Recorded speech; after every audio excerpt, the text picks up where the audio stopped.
I came to Vancouver in '83, starting as an assistant professor, then associate professor at UBC, and one of the first studies I did was a study of False Creek. False Creek and in Toronto is the St. Lawrence neighborhood. They were both built by city government along the same principles. They look very different in density and all that because the geographies are very different and the location in the cities are very different. But they have so much in common. And the common part of it is being inclusive, meeting a mixture of needs and housing a mix of people. We used to build in 1950s, 60s a big, we call them public housing projects or just housing projects, isolated from the rest of the community. That was for poor people, and then people not poor lived elsewhere and all that. So we have just a few neighborhoods that have this mix. My talk here will build on David Lay's talk. It's on the Neighborhood Association's website. He gave an excellent history of Vancouver politics that led to False Creek South being developed in the way that it was. The debate over what should be done with this piece of land, and it's that piece of land there. And that's when the neighborhood already existed, the first phase. Some of you will know then there's Johnson Terminals over there, and Johnson Terminals was there for a while longer before that was developed and in effect added to the neighborhood. You can see what the North Shore looked like at the time. So there's been a lot of change here. And the question is, okay, what is the next 40 years? What should happen here, if anything? It's in the news, of course. The land leases and other issues that you know more about than I do. The planning of it was quite careful, and decisions made to create what you see here. And I don't know of any other neighborhood that is like this. I mean, you look around Western Europe, look around North America, to have a social mix oriented for families and in fact a mixture of people, a mixture of types of housing. See right here you have a limited dividend rental, meaning it was a slightly subsidized rental, a project, senior citizens nonprofit over there, as you know, the cooperative that we're in right now, False Creek Cooperative, and then nonprofit rental housing and all that. So this always interested me as a planning student and as a planner, is how do we, humans, right, build from scratch a quality, socially inclusive living environment? And then how do we maintain it over time? And that's what we'll talk about tonight. And we do so by a community development process. See, most of the city of Vancouver, all the buildings you see is not built by a community development process. Somebody owns a piece of land and wants to do something. Or somebody owns a big piece of land and they want to do something big then. But they decide, basically. Yes, the city council has to vote and provide zoning and all that, but so anyways, community development is a change in the socioeconomic, organizational, or physical structures of a community which improves welfare and enhances the community's ability to control its future. So here we are, and you're part of the neighborhood association, and you care enough to come out on an evening to consider all these issues again. That's how this neighborhood was born. People 40 years ago, 50 years ago almost, saying we should do something good with this land.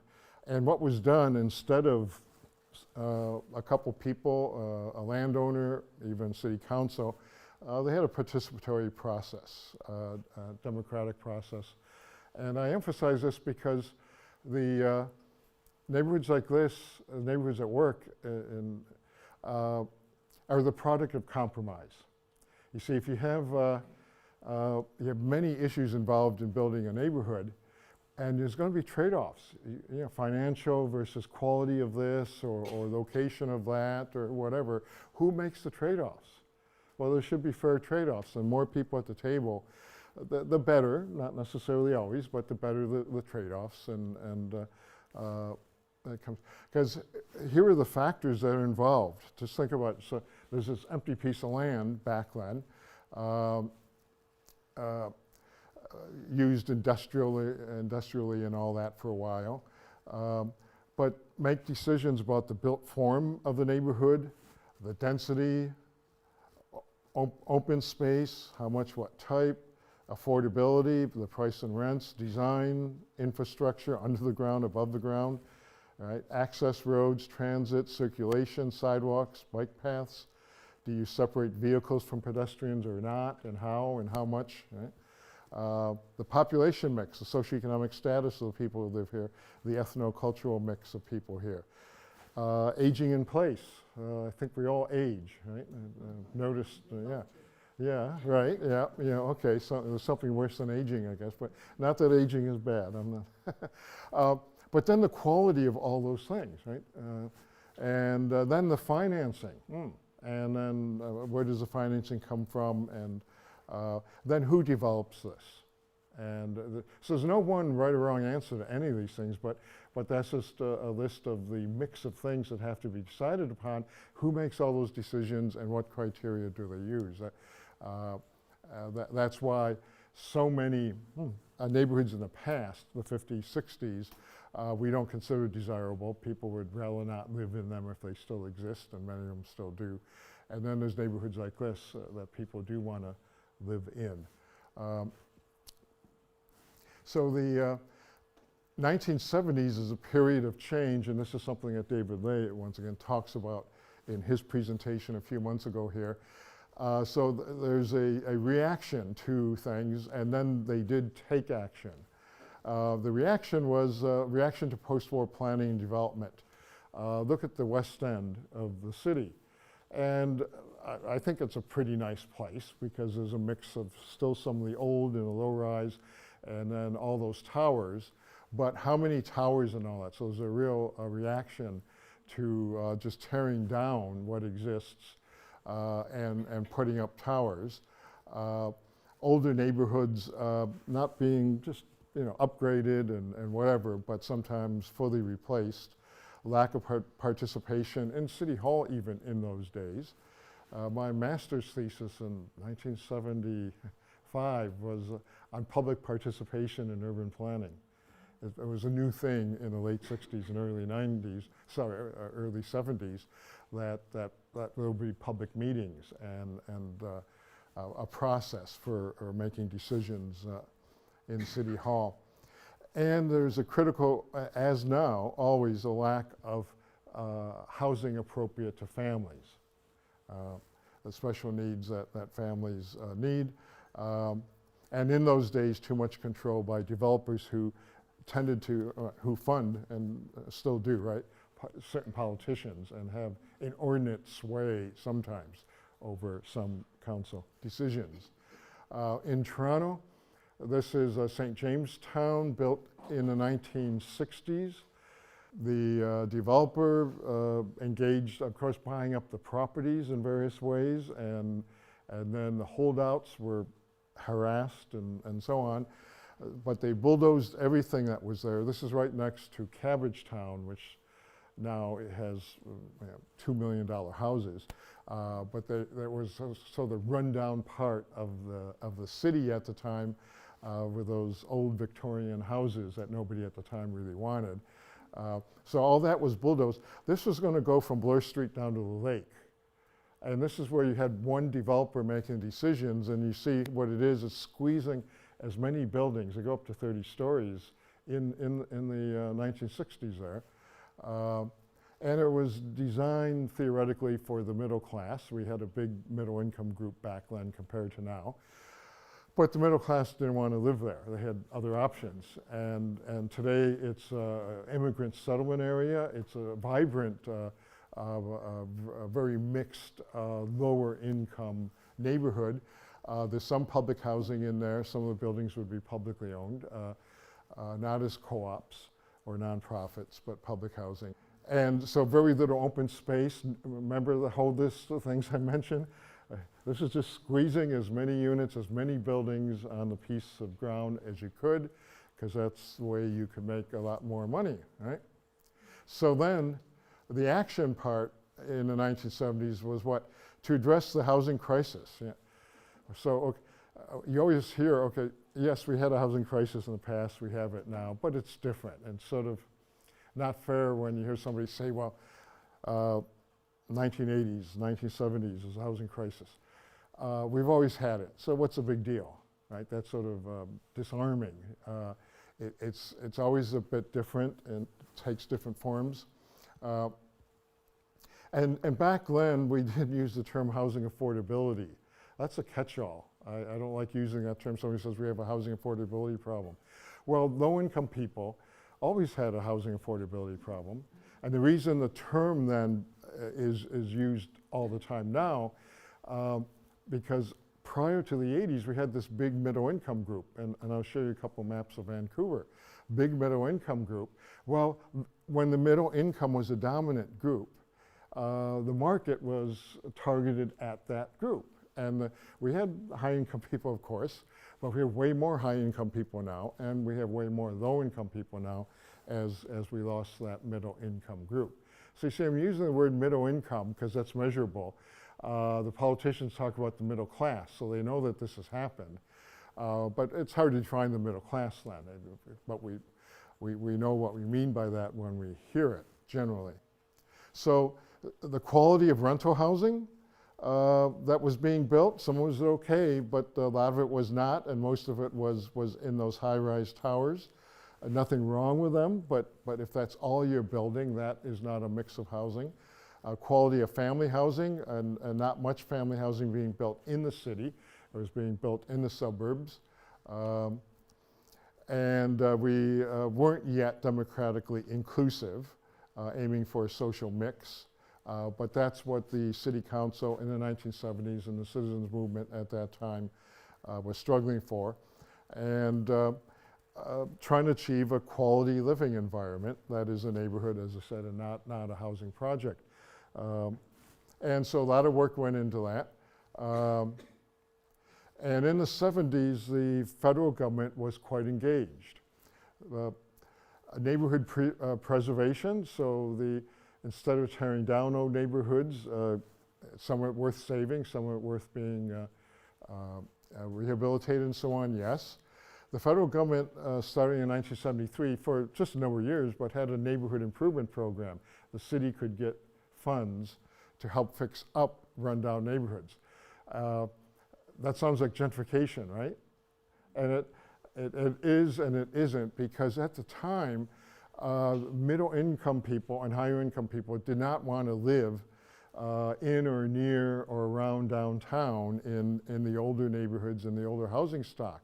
And they were deteriorating, and it was a health issue for the people who lived there and all that. So that's what the program was aimed at. And then we began building public housing in the 1960s, about 20,000 units a year. And in 1973, National Housing Act, we changed that to nonprofit and co-op housing. So that's why this neighborhood has a lot of nonprofit and co-op housing. The federal government created that program. And then was allocating or funding 20,000 units roughly per year up until the mid-1990s, when the federal government announced they were getting out of doing that and saying it's up to the provinces and municipalities. So we could talk about that later if you want. So here we have a number of key things that happened back then. Pierre Trudeau becomes Prime Minister, and a year later appoints the Task Force on Housing and Urban Development. It's a major report that had a major impact. It said that urban renewal, which is the bulldozing of neighborhoods and putting up public housing, wasn't very smart. Building big social housing projects wasn't very smart. Let's build smaller scale nonprofits and co-ops like the one we're in, 50, 60, 100 units, 30 units, stuff like that. Not 1,500 or 2,000 units on one piece of land. Many people forget that through the 1970s we had a federal ministry. It was called a Ministry of State for Urban Affairs. Its job was to document urban problems and assist municipalities in various ways, and that's where, again, this neighborhood comes from there. A famous report in 1972, Programs in Search of a Policy, referring to the fact that the housing programs and urban renewal in the past wasn't leading to desirable neighborhoods and desirable places to live.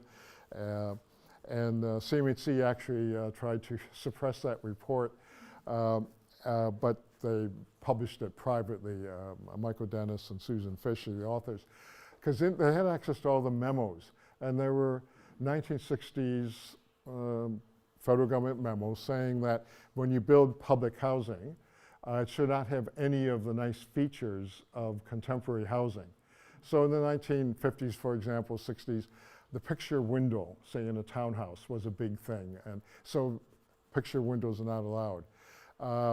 The garbage pickup bins had to be out in the open, right? In any condo or private sector development, there's a little method of tucking them away, right? But to this day, and Toronto has a lot of those public housing communities, they're right there at your front door almost, right? Because it's meant, they wanted to make it undesirable, that is that people belonged in the private sector. So if you really needed to live in some social housing, they did their best to make it less comfortable. But it was the 1973 National Housing Act that brought, as I said earlier, brought in co-ops and nonprofits. And anybody know who was in government in 1973? There was a 1972 election. Pierre Trudeau did not get a majority in 1972. The NDP then worked out a 2-year or so, 3-year coalition with the Liberals. In exchange for doing a couple things, they would support the Liberals still staying in power until another election call, and it did. And one of the things was to improve, was to create the nonprofit and co-op housing program, the neighborhood improvement program, and other programs like that. It came out of that 1972, 1973 period. Now, almost all rental housing up until the 1980s, private sector rental housing is subsidized, right from after World War II, all the way up until 1984, there was a stream of subsidies. So it didn't make it real cheap, but in those days, they were building for that middle income group, and the gap between owners, homeowners and renters was much smaller back then, and it was economically viable to build lots of rental. That's where the West End came from, and other rental you see around the city of that vintage. Just about all of it was subsidized. It's called the limited dividend program, the assisted rental program, ending with the Canada Rental Supply program in the early 80s. And you may recall the 1976 Habitat Conference. That was global, and it is held every 20 years now, but only every 20 years. But it's the first time nations came together to talk about human settlements, to talk about what we're talking about here. That had never happened before. And there is the agency now, the UN Center for Human Settlements, based in Nairobi. That carries on from that conference. It's sponsored by the Canadian government, the Ministry of State for Urban Affairs, by Canadians, and there's a website now with all the documents from that conference. Here is a letter Pierre Trudeau wrote to the Ottawa Tenants Council. That's my button there. I clipped it on there. In 1976, buttons that said, Pierre Trudeau lives in public housing. Of course, he does. He gives free housing, actually. So the Tenants Association wrote to him and I think sent him one. And Pierre writes back, it pleases me to know that your efforts are supported in part through the Local Initiatives Program. That's another difference in time. LIP, anybody remember LIP? Huh? This audience, yes. It was a community development work, right? People would be hired and paid by the federal government to do things in their communities. The fear of your council finding itself stuck with some 500 of these buttons provides one more reason why I should stick around in politics. So I think whether it was a threat or what, but, and he did, of course, into the 80s, right? Anyways. So it was a different period, and the government was just actively engaged in what we use the term city building now, right? And improving the quality of life, trying to improve it for everyone. And I know it's a bit of an exaggeration, it wasn't that great, but we were doing much better, I think, then than we are now. So what was new and different about the False Creek neighborhood? The city was a developer. Remember I showed you St. Jamestown. The city, Toronto and the city of Vancouver, they did not trust the private sector to do it right. They said, we're going to do it out of City Hall. That's one difference. The public participation that I mentioned. Then the social mix, defined as what? Well, you have to define the social mix. There's no one good definition. What they did for False Creek was to say, let's take the metropolitan area population mix. There are so many people over 65. There are so many families with children. There are so many of this and that, and you name it, right? We'll do our best to have some mix like that. Okay, I think that's as good as you can get. My argument about social mix is that there's no good definition, but no mix is not good. Whether it's all high-income people living and raising their kids in isolation of the rest of the real world of Canadian society, or the opposite of neighborhoods where only really low-income people live and all that. Neither one of those is terribly healthy. So a tenure mix, owning and renting. We often separate them. Here's an area for renters. Here's an area for homeowners. Let's mix them together. And then a focus on family housing and a focus on a full neighborhood. Quality public parks, as we notice around here. Maintain ownership of the land. Not in all cases, but often. And so that's the issue here. It's land leases. It's city land. And the city says, well, in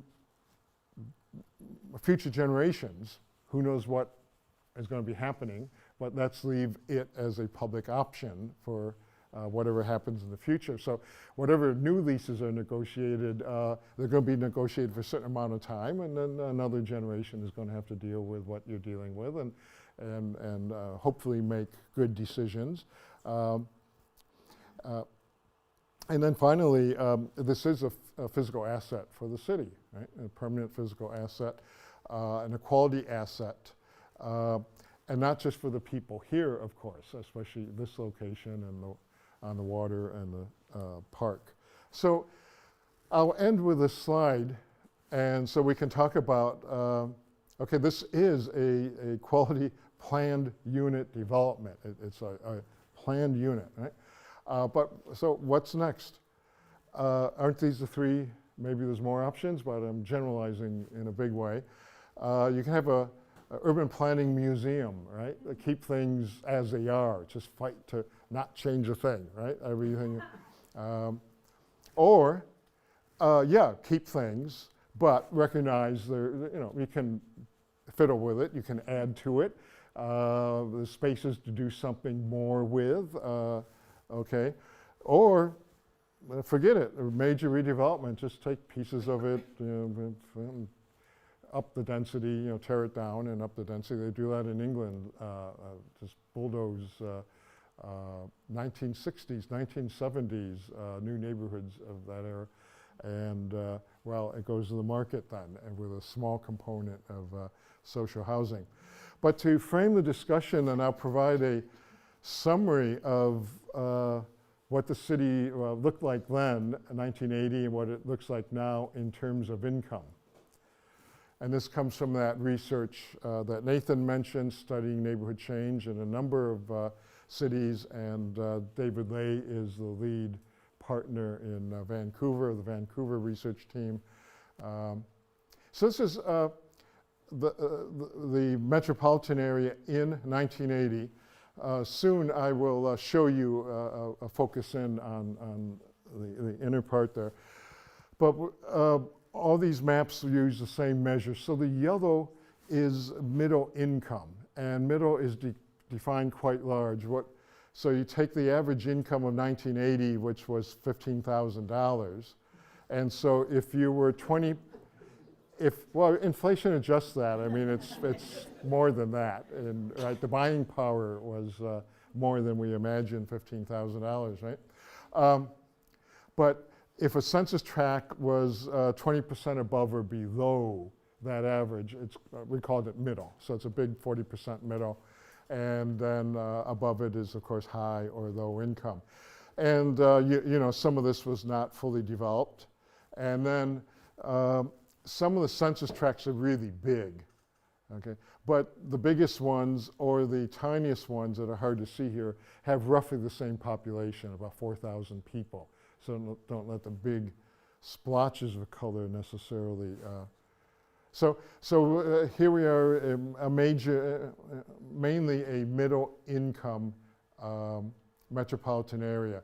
66% of the region was middle income. Jump to 2015, the latest census. 50% of the region is middle income. But then look where low income is and high income. Right? I'll go back just so you see. Now, here's the same maps, only I focused in here. So you see the low income areas that would be in the orangish brown there. And where we are, the False Creek, is one a bigger census tract back then. And there it shows up as middle income. And remember the census tracts, those thresholds, right? So some that are high income or low income are just barely high income or barely low income and all that. So that's 1980, the city. And now 2015, this area is showing up as high income because what has happened, there's been private development all around and on the edges and so on. The data still shows the social housing and low-income people in social housing still shows up in the census for this area, but this area is highly desirable and new development has all been private and more expensive. So the city has lost in that central part, middle and low-income neighborhoods, and they've been pushed further out. And I'll show you two bar charts of how the city has changed. This is the city, then I'll show you the metropolitan area, okay? So this is just the city proper, city of Vancouver proper, decade by decade. And the city was 68% middle income, and now it's 40% middle income. Almost all low-income census tracts were in the city rather than Burnaby and other suburbs. Low income or poverty was increasing and is still increasing, but not in the city. And you know why? Low-income people being pushed out of the city into further and further out. And look at the high income, 1/3 of the census tracts. So that's not people, but it's about 1/3 of the people, but I'm now talking census tracts as a proxy for neighborhoods. So the city is 1/3 high income and pushing out low income. And as you see there, the 40% middle. So that's another reason for socially mixed neighborhoods. It's another reason for social housing that is permanently affordable, off the market housing. It continues to meet the social needs, whereas market housing does not. And the majority of housing in the city is market housing, of course. And then here is the entire metropolitan area. The GVRD might be a slightly different geography, but it's sort of this geography, what the census calls the metropolitan area. So you see the high income increasing in the metropolitan area, and then the low income increasing in the metropolitan area, but the city has a very different profile from the average in the metropolitan area. showing the same thing, a little bit of spaghetti here, but the black line is what I just showed you for the metropolitan area, okay? And then the green line is what I showed you for the city. Remember the city picking up more and more low-income neighborhoods, having more and more low-income people, but around the year 2000, fewer and fewer.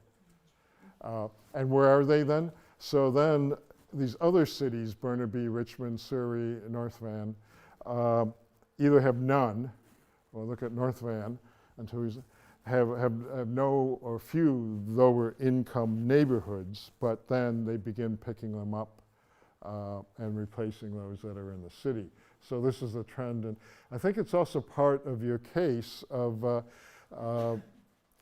there's still some land here maybe for some intensification on the south side or whatever, that it should be social housing and meet social needs because of the general trend in the city. The city just is not doing that. But we can discuss that. So, moving on, we're still building new neighborhoods here and there. And we have the corporate sector now involved, and I'll just say a few things about the Google proposal in Toronto, on Toronto's waterfront. Now, as part of that, they hired a reporter who wrote this nice article, it's online, The Secrets of a Lasting Mixed Income Neighborhood. Okay, like many global cities, Toronto has become increasingly segregated into wealthy enclaves and boroughs of poverty, but one area that bucked the trend offers lessons for the future, and that's the St. Lawrence neighborhood, which has the characteristics of the False Creek neighborhood. So they summarize more or less what I'm talking about here in that article. This is St. Lawrence, built at the same time. It's a 10-minute walk from Union Station, so it's really downtown. And it was land that was used for parking lots and railroad tracks there and all that. Just like False Creek, people were saying, who would ever want to live there? Why are you building a neighborhood there? Why are you building a neighborhood here, right? Was the argument back then. So in this case, it's simply high density because it's in the center of Toronto. But they have this nice linear park. So your geography here on False Creek has that as an asset and is used, I think, in a very nice way. Here in the city, what should they do? They have this nice long linear park, and each part of the park is like for a different age group. There's sitting areas, there's a basketball area, there's a playground area in front of two of the schools, and so on, all the way down there. So it is 50% social housing, 50% market housing. The linear park there, one of my friends bought a condo unit across the street, so I was able to take this picture a few months ago. The linear park is tucked in there. 8 stories, 10 stories were the highest, and then stacked townhouses behind it, maximizing family units as the clusters of townhouses here in False Creek do. See, in this case, they're tucked behind here. But then the first 2 floors of almost all the apartment buildings are a row of front doors and stoops. Okay, family housing, 2-story family housing, and then the rest of the building is an apartment building. So you get your mix of people, age groups, tenures, ownership, renting, nonprofits, and then new development all around it. And there was no residential development around it when it was built. And unlike this site, yes, it's near, it might be a 10-minute walk or a 5-minute walk to the lake, if you could walk it, to Lake Ontario. But you see the railroad track, that's a mainline railroad track for Canada.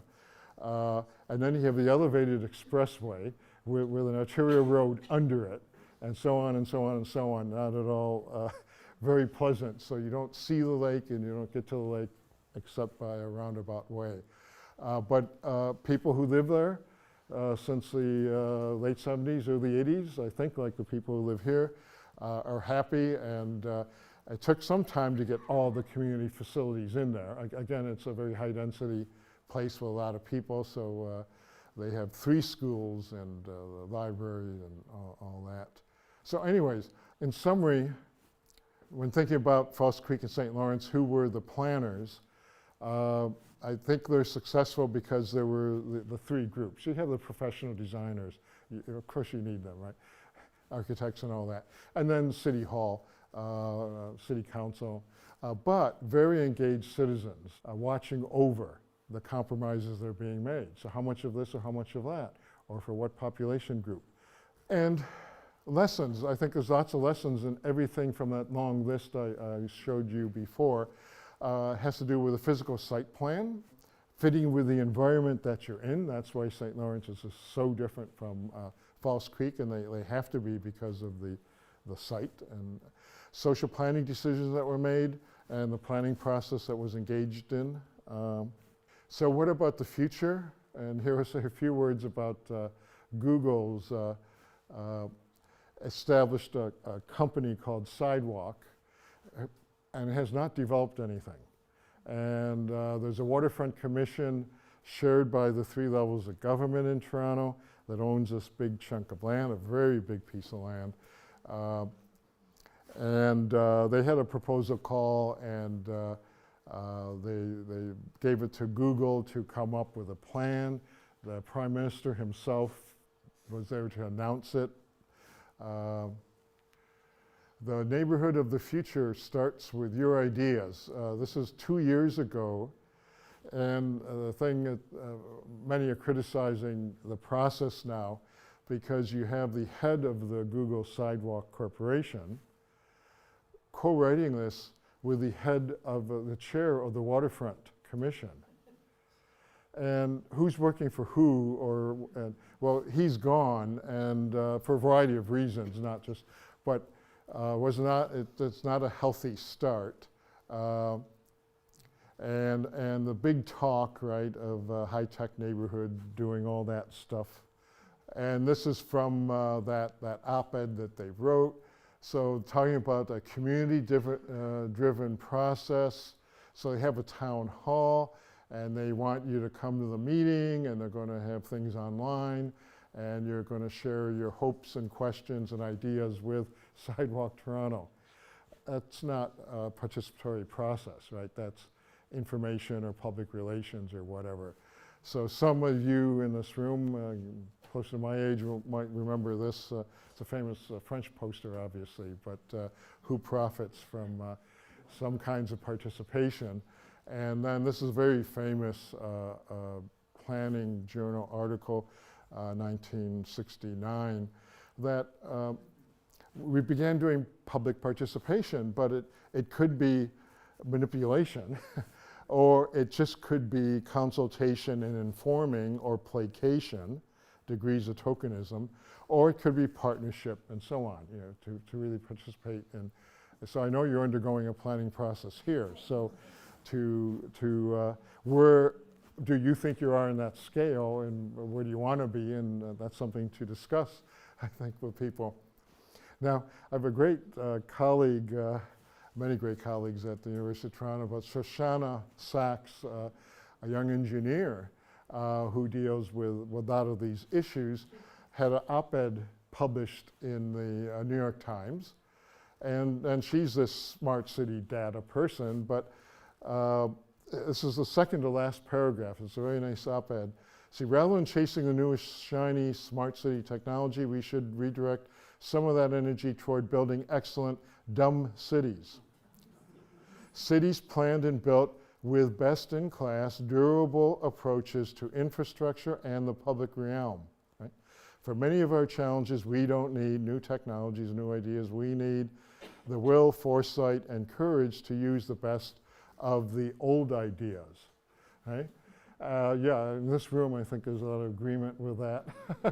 No, but so I think False Creek, in the usage, in the contemporary usage of the term, False Creek is a dumb neighborhood, right? It just tried to do everything right in the public realm and for the mix of people and the infrastructure that are provided. And if there's any smart technologies that can improve things, and that's how she closes, by all means use them.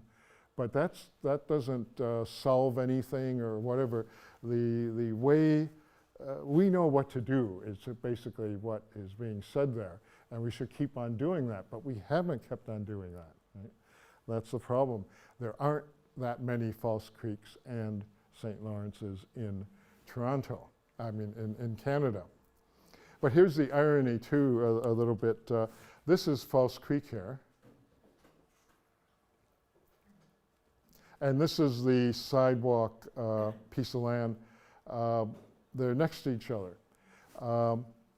But here already, 5% of something defined as affordable rental, and another 5 or 10% of something that only people with a lot of money could afford, and then everything else, and it's public land, right? But they're selling all this smart stuff. There's going to be some conveyor thing or something that delivers your Amazon boxes to you somehow. No, that's not going to happen, right? But that's, you know, so I'm not sure it's going to stand. The irony is the fairly unpopular Doug Ford government of Ontario did replace a number of the board members, and some of them were good board members, like the president of the University of Toronto, who is a geographer, urban planner, and but put some pretty tough-nosed people on there, and that's why we'll see. This version shut down sooner than not, because it's just contrary to what False Creek, how False Creek came about, what False Creek is like, and what across the railroad tracks exists for the people living there. 3,500 people living there, half social housing, half market housing, and then there's the condos all around it, of course, these days. So this is the end of my talk, and we have time to discuss all this. CMHC bragged about False Creek in 1980. They used to have a magazine called Habitat, and this is where we are, isn't it? The False Creek Co-op there. That was the back cover. So here we are after 40 years. Okay, what's the future? What should the future be? I think even beyond the lease issues and all that, buildings age. So do we want a museum? Do you want a museum? Or number 2, or you know, some people might be pushing for number 3. Money is money. This is very valuable land, right? That's an option. So I hope I've said something new or interesting, because you live here, you probably know some of this or a lot of it, and let's talk about anything you'd like to, okay? Yeah.